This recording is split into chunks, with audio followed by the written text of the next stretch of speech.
దేవుని పరిశుద్ధ నామమునకు మహిమ కలుగునుగాక. ప్రియులారా, ప్రభునామన మీ అందరికీ వందనాలు. దేవుని వాక్యం ధ్యానిందాము. కీర్తనల గ్రంథం 108వ అధ్యాయము 12వ వచనం. మనుషుల సహాయము వ్యర్థం, శత్రువులను జయించుటకు నీవు మాకు సహాయము చేయుము. ప్రియమైన దేవుని బిడ్డలారా, పరిశుద్ధాత్మ దేవుడు మనతో మాట్లాడుచున్నారు. శత్రువులు అనగా ఎవరు? ఈ లోకములో శత్రువులు ఎవరై ఉంటారు? మనకి కోపం ఒక శత్రువే, అసూయ ఒక శత్రువే, మూర్ఖత్వం ఒక శత్రువే, గర్వము శత్రువే.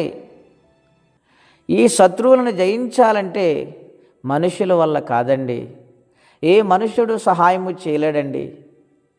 ఎవరు సహాయం చేయగలరు? జయించుటకు శక్తి కలిగిన వాడు, జయమిచ్చు దేవుడు మనకున్నారండి. మనుష్యుల మీద ఆధారపడవద్దు. మనుష్యులు నమ్ముకున్నవారు పాడైపోతారని రాస్తుంది. దేవుని నమ్ముకున్నవారు బాగుపడతారండి. గనుక దేవుని సహాయము కొరకు ప్రతి నిత్యము ఎదురు చూసేవారిగా ఉండాలి. అప్పుల సమస్యలతో బాధపడుతున్నారా? క్షణమాత్రములు దేవుడు కార్యము చేసి ఆశ్చర్య కార్యము జరిగించి నీ జీవితాన్ని నిలబెట్టగలడు.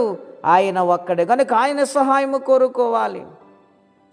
అలాగనే ప్రియులారా, చాలామంది బలహీనతో నేను బాధపడుతున్నాను, ఈ రోగము నన్ను విడిచి వెళ్ళిపోతా లేదు, దీనివల్ల నేను ఏమైపోతాను అని ఆందోళన చెందుతూ ఉంటారు.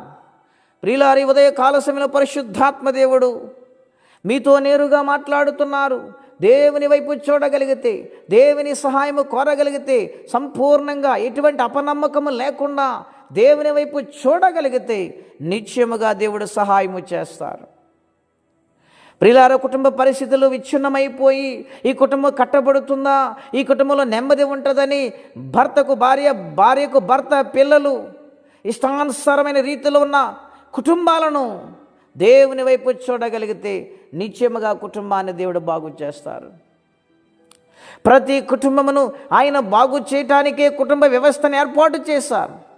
ఆయన వైపు చూసి సహాయం పొంది భక్తి కలిగి ఉండాలి, నమ్మకత్వము కలిగి ఉండాలి.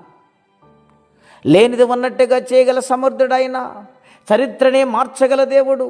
ఆయన సహాయమంతా శక్తివంతమైనది. ఎవరు ఊహించలేని కార్యం ఇశ్రాయేలు పక్షాన ఆయన చేయలేదా?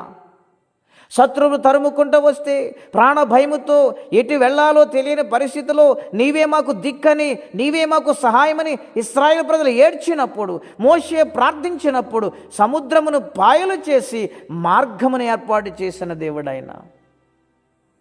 గనుక ఆయన వైపు చూసి నమ్మకంగా ప్రార్థించు, నీకు సహాయము దొరుకుతుంది. ఈరోజు దేవుడి మాటలు దీవించునుగాక. ప్రార్థన అండి.